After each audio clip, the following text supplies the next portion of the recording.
Well, howdy, Tri-State. Today's Valentine's Day. This morning our sermon is about suffering.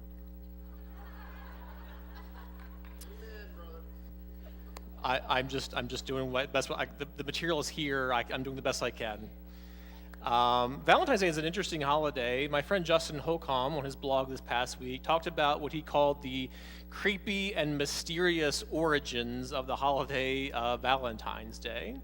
Because like most of a lot of our other Americanized holidays, Valentine's Day started as a really pagan tradition, really known in the ancient Roman world for its just rampant sexuality and just total party culture, associated with trying to appeal to fertility gods and try to make your crops grow, that kind of thing. And according to one historian, the sexualized pagan fertility festival had turned into a drunken revel, but he says it was the Christians who put clothes back on it. And my friend Justin, he cites all these different just traditions that are out there for reasons why Valentine's Day became kind of a more Christianized holiday. And there's several different legends associated with Saint Valentine. And, one of them says that he was a Christian who was actually imprisoned because of his faith. And he learned that the jailer's daughter was a young girl. According to tradition, Valentine healed this young lady of blindness, and the day before Valentine was executed, he sent her a letter signed from your Valentine.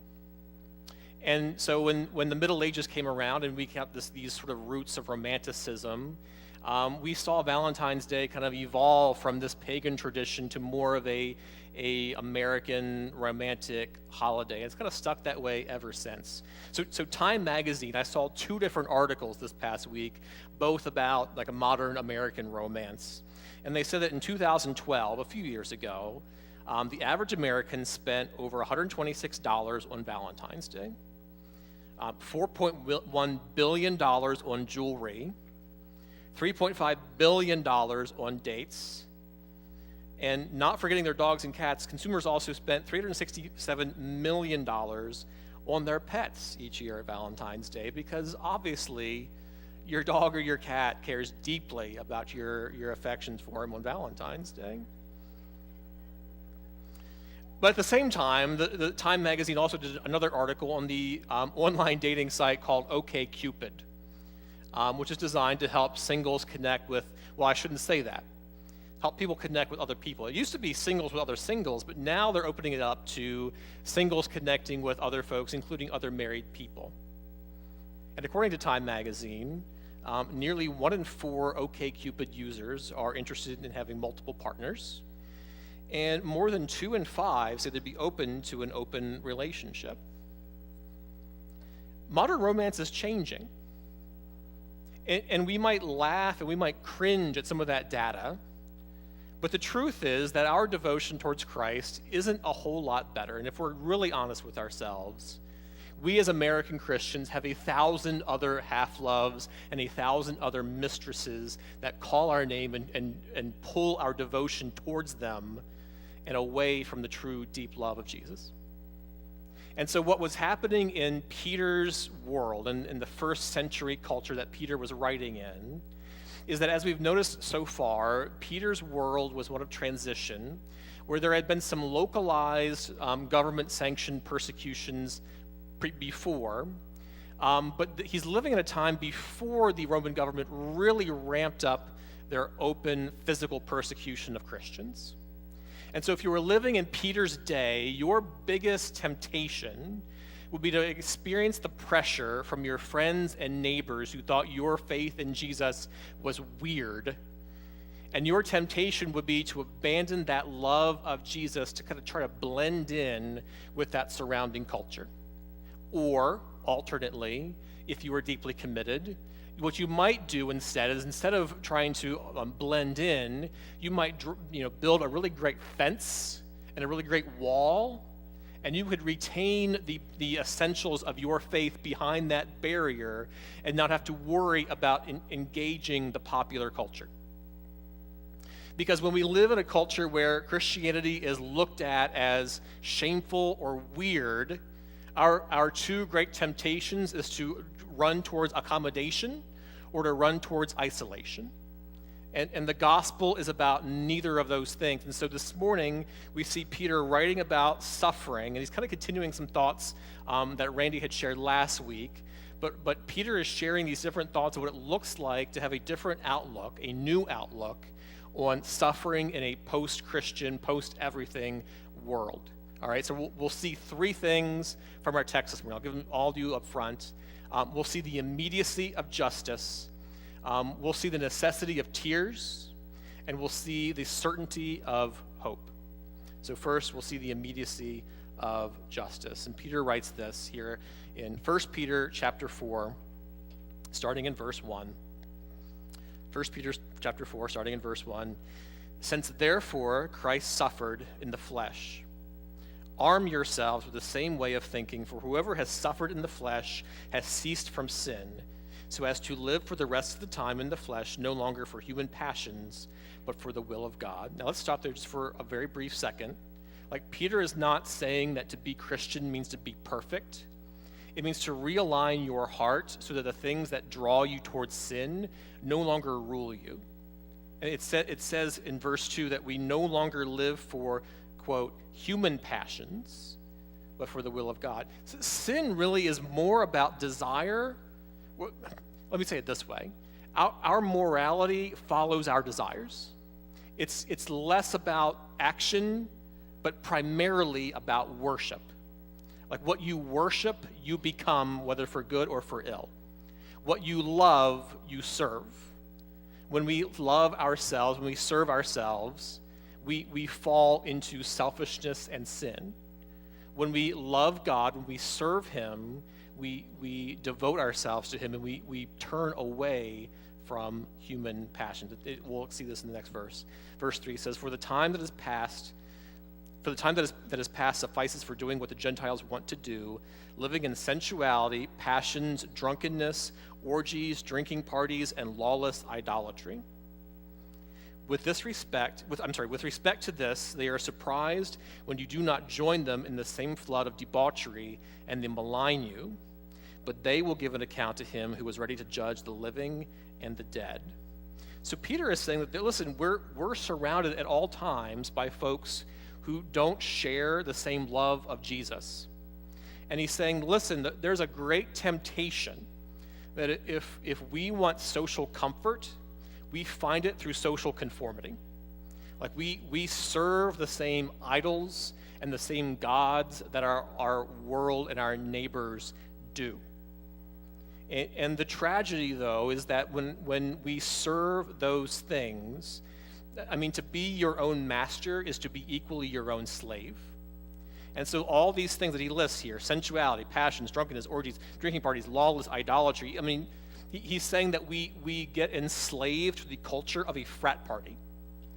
That's literally what Peter is trying to say. And he's saying, listen, those things have enormous gravity. Those things can call us and draw our affections like nothing else. But he's saying, listen, if we allow ourselves, if we arm ourselves, he says, with thinking about Jesus, if we let Jesus consume our thoughts, if we let Jesus consume our passions, then all of those other things start just seem less and less significant. Like, you ever been on like a diet, and when you start the diet, like, everything that you shouldn't have looks irresistible? You know what I mean? Like, you watch like the Wendy's commercial, and you're having like lustful thoughts about the cheeseburger. But like, if you continue on long enough, your tastes change, your loves change. Now, like, you actually value like whole wheat. I've been like trying to like eat well lately, and I had fast food not long ago, and all of like the like processed white everything that's in the fast food, Like I'm like hungry again like an hour later. I mean, it's the most disgusting slop I've ever ingested, it felt like. And I'm thinking, like when we make a habit of valuing the good things, the good things start tasting better to us. And when we make a habit of valuing ourselves, then suddenly the frat party culture starts looking good to us. Or for some of us, we start valuing the opinions of those who are inviting us to join them in that frat party culture. So let me give another example here.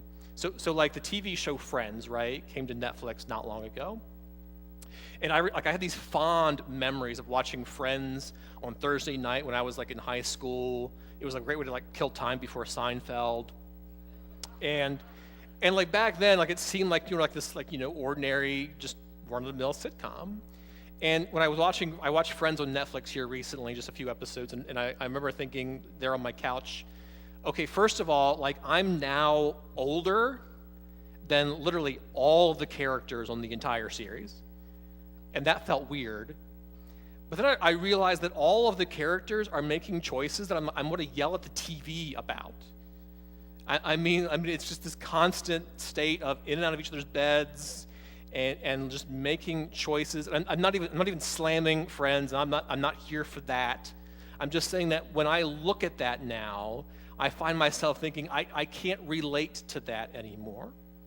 And so religion says that there are certain things out there that are bad, and if you engage in them, that you are bad.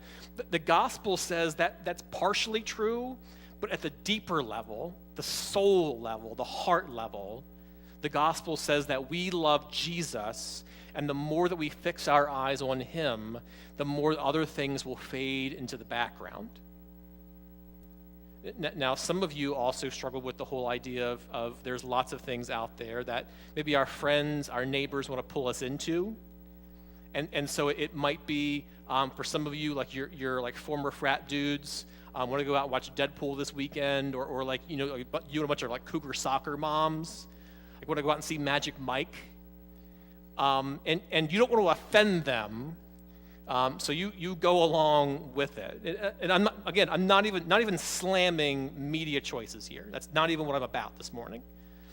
But what I'm saying to you is that if we devote ourselves to a deep, abiding love of Jesus, then all of those things, including our neighbors' and friends' approval, cease to matter that much. Alexis de Tocqueville, back in the earlier days of America, he says that what worries him the most is that ambition may lose its force and its greatness.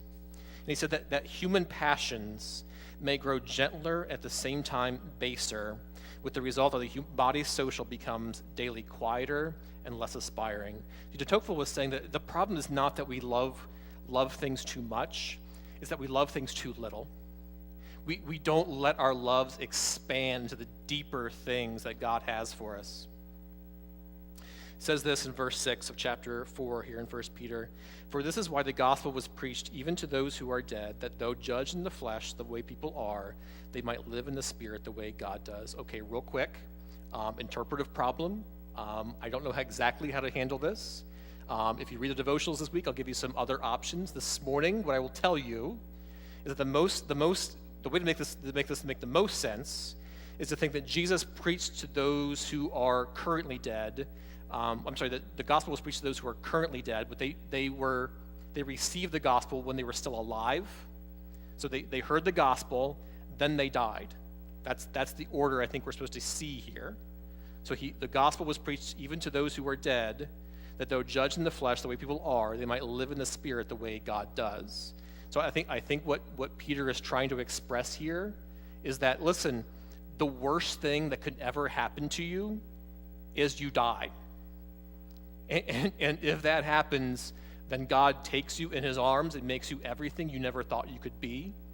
And we cling then to that hope of future resurrection that comes about through Christ and through God's new world. We'll come back to that towards the end here. But here's where he gets serious here in verse 7. He says, the end of all things is at hand. Therefore, be self-controlled and sober-minded for the sake of your prayers. Two adjectives, by the way, self-controlled and sober-minded, we've seen before here in Peter. He says, above all, keep loving one another earnestly, since love covers a multitude of sins. Show hospitality to one another without grumbling. As each has received a gift, use it to serve one another as good stewards of God's varied grace. Whoever speaks as one who speaks oracles of God, whoever serves as one who serves by the strength that God supplies, in order that in everything God may be glorified through Jesus Christ. To him belong glory and dominion forever and ever. Amen. So Peter is saying, listen, judgment is coming. Like all throughout the letter, we've seen Peter have this dominant thread of Christ's imminent return. And in the ancient world, they really were clinging to the hope that in their lifetime, they might see Jesus return to enact his kingdom on earth. That didn't happen. It's yet to happen. But the message of Christianity is that that can happen at any moment. That any moment God could come down through Jesus, and he could set the wrongs right, and that he could establish his kingdom here on earth. That's what the Bible calls justice. And some of us may be troubled by the idea of justice and judgment, because I really, really want a loving God who approves of everything that I do. Let's look at it this way. And there was a show on a while back called Breaking Bad. I'm not sure how many of you saw it. But the entire series was about this chemistry teacher who gets cancer and funds his treatment and his family's future by making and selling crystal meth. And so the whole series is about his downward spiral into deeper and darker places as a result of this just incessant need for more. And when they were interviewing the writer of this show as to what was going through his mind when he was making this story, the writer told the New York Times, he said something like this. He says that when I think about these things, he says, I want to believe in heaven, but I can't not believe in hell. Did you catch that? He's saying that I want to believe that there are good things in store for me, but I have to believe. I have to believe there are negative consequences and there's justice for those who do wrong. Now, I don't know where he is spiritually, but isn't there a sense within each of us that we really do want to see wrongs punished? We want to see things set right. If we value justice, if we value goodness, if we value those things, then even if this story of Christianity isn't true, we should want it to be true. And thankfully, we can look towards the fact that Jesus literally rose bodily from the dead, and that testifies to the reality of a story that's unfolding in our midst and will come to fruition at his return. There is an immediacy to that justice, and because of that, Peter is saying, because of that, we love one another. Because of that, we serve. Because of that, we find meaningful ways to participate in the unfolding kingdom of God. That's why we serve. Secondly, Peter points out that there is a necessity of tears. The necessity of tears. This is verse 12. Starts almost a new section here. He says, "Beloved, do not be surprised at the fiery trial when it comes upon you to test you, as though something strange were happening to you, but rejoice insofar as you share Christ's sufferings, that you may also rejoice and be glad when his glory is revealed. If you are insulted for the name of Christ, you are blessed, because the Spirit of glory and of God rests upon you. But let none of you suffer as a murderer or a thief or an evildoer or as a meddler. Yet if anyone suffers as a Christian, let him not be ashamed. Let him glorify God in that name. For it's time for judgment to begin at the household of God. If it begins with us, what will be the outcome for those who do not obey the gospel of God? If the righteous is scarcely saved, what will become of the ungodly and the sinner?" Peter is saying that we should not be surprised at suffering. That when we encounter suffering, it shouldn't come as a shock to our system. That we should be saddened, yes. Surprised, no. We should not be surprised that the world that we live in looks very little or nothing like the world that we imagine it should be. And what happens to many of us so often as we turn on the news, as we listen to the radio, as we scroll through our internet feeds, like we instead of softening into tears, we harden into anger. And we are provoked not to love, not to tears, not to serve, but instead to become irate and become hardened and to start looking not towards God, but towards power. And so the Savior of my heart, the security that I'm looking for, is found not in God's kingdom, but in the here and the now. And I no longer look to the cross and the symbol of vulnerability as my security. I look instead to things like my concealed carry permit or the thing I have in my back pocket. And listen, we talked about this a few weeks ago. There's nothing wrong with having some immediate hope in some immediate things, but our ultimate hope, our ultimate allegiance, our ultimate passion and love lies exclusively in the kingdom of God, that when God comes, he will set those wrongs right and he will reign forevermore. In the meantime, you and I are called not to be surprised when bad things happen, when things go wrong and we see injustice in our midst. One of the biggest problems for evangelical Christianity today is this insidious, sometimes even subtle message of prosperity, that God is all about me being blessed. And when we talk too heavily about being blessed, we substitute the glory of God for the glory of man. And God is no longer the most significant thing in the universe, but I am. Like we understand glory here, right? Okay, hold on real quick.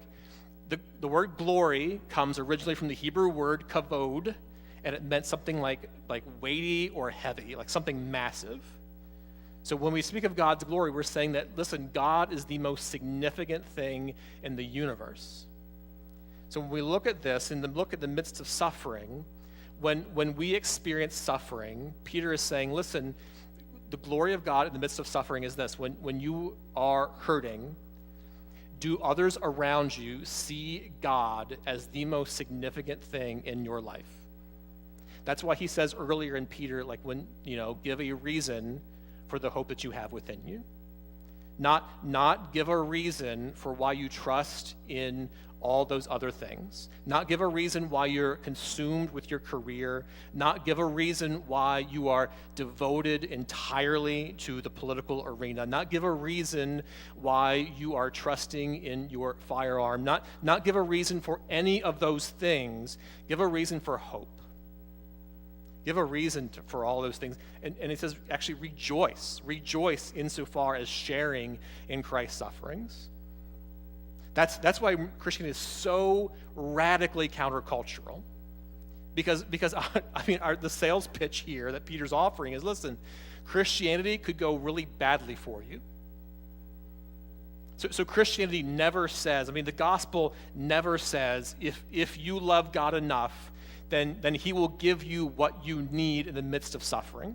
No, the gospel says God loves you and he gives you himself, and he is what you need regardless of your circumstance. That's the whole reason that we have that hope, and everything else provokes us then to rejoicing in suffering, even as we weep those tears. Let me illustrate this a little more differently, or a slightly sillier illustration here. How many of y'all love Chipotle, right? Like that Chipotle is good stuff. And this past week, they were thanking their customers for some of their delays with the whole E. coli scare by giving away free burritos, which you had to text like a particular number, and you would get like a coupon or some kind of something for a free burrito. Well, apparently there's some guy, I believe here in Maryland, whose phone number was similar to the number you texted for your free burrito, and he got like several hundred messages asking for their free burrito. And based on screenshots, some of them were getting like irate. Here's the thing. There are some idols in our lives that issue to us a siren song that if we, buy this or eat that or sleep with her, our lives will go better. There are other idols that we make for ourselves. and we kind of dial the wrong number, so to speak. I'm talking about like the good things in our life, whether it's politics, whether it's your spouse, human love, and all of these things are good, potentially good things. But when we look to those, looking for our ultimate source of security, comfort, and hope, we're dialing the wrong number, because we're asking those to serve us in a way they were never meant to. God is the one that provides our security, comfort, and hope, not those things. The reason that we rejoice in the midst of suffering and trials is because we cling to the source of all joy, all comfort. None of those other things can possibly provide us the safety, the security, the comfort, the joy that we're so eagerly looking for. Finally, actually later in the same passage it says this. It's confusing. He says that the time for judgment to begin at the household of God, if it begins with us, what will be the outcome for those who do not obey the gospel of God? If the righteous is scarcely saved, what will become of the ungodly and the sinner? Peter is here saying that, listen, some of these trials will have a purifying effect on the church. He's drawing a lot from some of these Old Testament references to the idea of fire and trials actually purifying God's people. And I think what we're seeing in today's world is, okay, go back 10 years, 20 years, 30 years. If you ask the average person on the street, what religion are you? You would probably hear most of the time, Christian. Like we were Christian by default. Like you were born into it. Like you were grandfathered in to Christianity. Like it was a dominant force in our culture today. But now, if you ask the average person on the street outside these walls, what religion are you? You'll still hear the word Christian a lot, but increasingly, much more so than ever before, a lot of folks are now identifying as none or no religion. So what's that mean for Christianity? It means that those who retain the identity of Christian will be those who really, really, truly want to be Christian. Like it will no longer be like something you're born into or by default. The word Christian will be used by those who truly, and I mean authentically, define themselves by the gospel of Jesus Christ. So even our own post-Christian world can have a purifying effect on the church, because now those who are left after our persecutions, after our cultural shift, those who are left are those who truly and deeply identify with Jesus. And that could be a really redemptive thing, ultimately. Finally, Peter talks about this. It's a one verse, 1 point, but the certainty of hope. The certainty of hope. Verse 19 says this. It says, therefore, in light of all these things, it says, therefore, let those who suffer according to God's will entrust their souls to a faithful Creator while doing good. Again, I'll quote my friend Jared, who says this. He says, cheer up. The worst they can do is kill you. And Peter is saying something very similar here. He's saying that we could entrust our souls to a faithful Creator while doing good. That there is a strong thread of what we would call eschatology running the whole way through Peter. His strong ultimate focus is on the kingdom of God that will come when Jesus returns and sets all things right again. And when that happens, even those who lose their lives will be raised back to life, and we can enjoy a new heaven, new earth, and all the previous wrongs will be wiped away, all of our tears will be wiped away, and we are free to experience the true joy, the lasting joy that comes from knowing Jesus. That's why, and hear me, that's why resurrection is I don't want to say more important. Well, I will say more important. Resurrection is more significant than rapture. Like we've gotten really obsessed in Christian culture with figuring out the whole rapture thing, when the church will be whisked away by Jesus and when he comes, and looking forward to kind of charting out through the end times experience. And I even have friends who are more of the, we will live through the tribulation period, and they've got like compounds with bottled water, and they've got gun racks and like a end times chart sketched out with like an ammo box. Like it's really horrifying, and we become really obsessed with figuring out all the ins and outs of the end times, and all of those things can be valuable. But the lasting, the most meaningful aspect of Christian hope is the idea of resurrection. And if we allow resurrection to be the dominant thing we think about when we think about the end times, then we're no longer concerned with merely escape. We're concerned instead with hope in Jesus. We're now concerned with what Jesus will do through his world, and not merely be narrowly focused only on escape and rapture. Not even saying that's not important, but I'm saying the more important thing is to recognize the sheer breadth of the story, and that the end of the story really is our resurrection, our hope in Jesus. If that's true, if that is true, then suddenly now we are newly empowered to experience that resurrection hope in the here and now. And one of my favorite writers talks about this. He says that, trying to explain this idea to a child is hard. But he pulled out of his pocket this little toy that he calls, in German, it's called a little stand-up man. This little action figure with like a rounded bottom. And the whole idea is if you try to tip it over, it rights itself right back up again. And he says that this is what resurrection hope does for us. That no matter what happens, even death itself, that no matter what happens in our suffering, we will stand up again. Hope is standing up. And if hope is standing up in the here and now, if even amidst persecution and shame of a culture that's walked away from God, even in the midst of that, we have the power to stand up in confidence, knowing that God is ultimately in control. And because of that, that's why Peter is saying that if we trust our souls to a faithful Creator while doing good, we are now free. We are now free to do good. We are now free to look at our world and find the needs to fill and fill them. We are free to love one another because our greatest needs have now been taken care of. If the greatest enemy of all, death, has been eradicated, then now we are free to live lives away from the sting and the fear of what the worst that could possibly happen. So now we are all challenged. We are all challenged to love one another, to show hospitality, to do all of those good things. And even here at Tri-State, Randy listed last week, all of the various ways that we serve our community in love and in grace, knowing that in doing those things, we're revealing some piece of God's kingdom, even in the here and now. Around the room this morning, you saw various tables as you were coming in with the bread and the cup.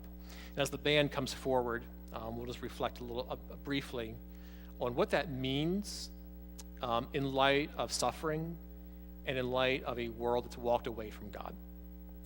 Because we started this whole discussion this morning talking about human love and the inadequacies of human love. The bread and the cup represent a time when Jesus sat down with his disciples before he died. And he said, listen, the bread and cup represent two things. The bread represents my body broken for you on the cross, and the cup represents my blood that was shed on the cross. And because Jesus died on the cross, because his body was broken and his blood was shed, you and I now have access to the throne of God. You and I are now part of God's family, that we are adopted as sons. Now we have the ability to share in that kingdom. And that's an amazing blessing. And God's love, the love that sent his son to be broken, the God who sent his son for his blood to be shed, that kind of love transcends all other forms of human love. And when we look at Jesus, we look at the suffering of God, we recognize that no matter how hard things get, God hasn't turned his back on us. And when we think about the resurrection of Jesus, we recognize that yes, there is a new and better world coming. And in between our world today and that world to come, we love, we serve, and we just honor and obey God in all that we say and do. Father, we are grateful for the chance to gather this morning to take communion together, to share in just the experience of knowing your Son. Lord, I pray that we would be energized by the thought of future hope, and that even the present sufferings of this world would not dissuade us from just showing love and compassion to all that we meet, that we would not be people who are hardened by the sufferings of the world, but instead provoked towards compassion and love. Lord, I also ask as well, if there's anyone in here who just does not know your Son for whatever reason, they would just find me, find one of our elders this morning, and they would just search that out. They would find a new relationship with you through your Son, or even a renewed relationship with you through your Son. Lord, I ask that as we go to the communion tables as friends and family, that you would just bless our experience this morning, and that we would just maximize our hope and our confidence in you and in your kingdom. We ask all these things in your Son's name and by your Spirit's power. Amen.